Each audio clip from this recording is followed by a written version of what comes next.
እናቴ መጥቻለሁ። የኔ ልጅ የደከመህ ትመስላለህ። ምሳል በላህ ማለት? አዎ። ሁል ጊዜ ይመስለኛል አባቴ እኔን አይወደኝም።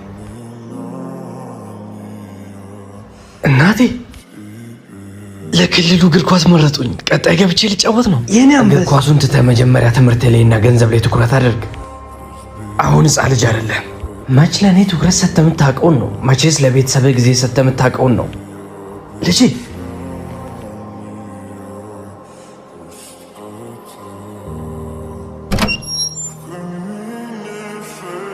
ልጄ ለምንድን ነው እንደዚህ የምትሆነው? ምንም ቢሆን እኮ አባትህ ነው።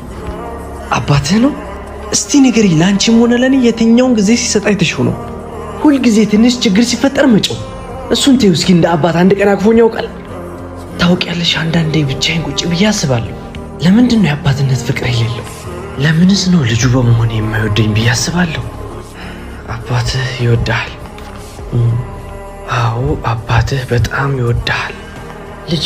አንዳንድ ጊዜ ቆመ ብለህ አስብ። ምኑን?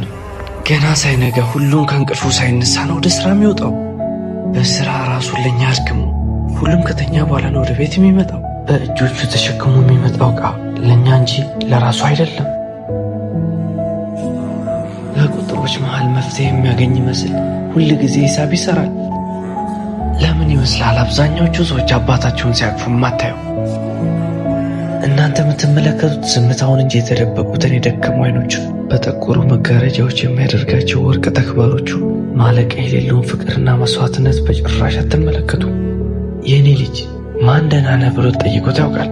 ልጄ ተናዶብህ ወይም ጠልቶ ሳይሆን የሚረዳው አጥቶ ግራ ገብቶት ጨንኮት ነው እንጂ። ጀግናው አባት ወደ ትዝታ ከመቀየሩ በፊት ሂድና ቀፈው።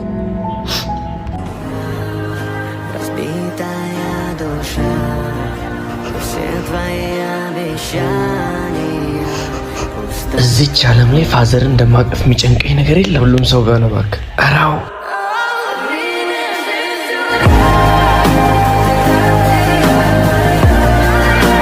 ቮቲንግ ተጀምሯል። ሊንክ ባዮ ላይ ያለ ሊንክ ውስጥ የገባችሁ ስልካችሁን ቬሪፋይ በማድረግ ክሬቲቭ ኤዲቲንግ ኤንድ ኢፌክት በሚለው ስር 08 ላይ ታገኙታላችሁ። ካያም ቮት ማድረግ ትችላላችሁ። እናመሰግናለን።